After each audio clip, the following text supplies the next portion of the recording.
Welcome to the Windows Club.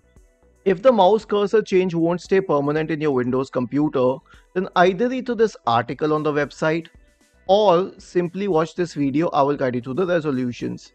First of all, you need to save the cursor with a different name. Press the Windows key and the R button together to open the Run window. In the Run window, type the command Control Panel and hit Enter to open the Control Panel window. Now change View Bar to large icons and make sure of that. After that, scroll down to mouse and click on it. Go to the pointers tab.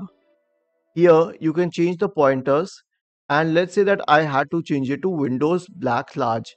Now when I changed it earlier, it would revert. So what I would do in this case is I'll click on Save As and change the name slightly. For example, instead of large, I'll make it big and then close the brackets, and then I'll click on OK. I'll select apply and then I'll click on OK. And now this change will remain.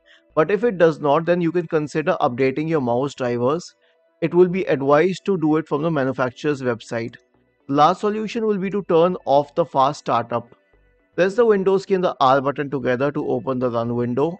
In the Run window, type the command powercfg.cpl and hit enter.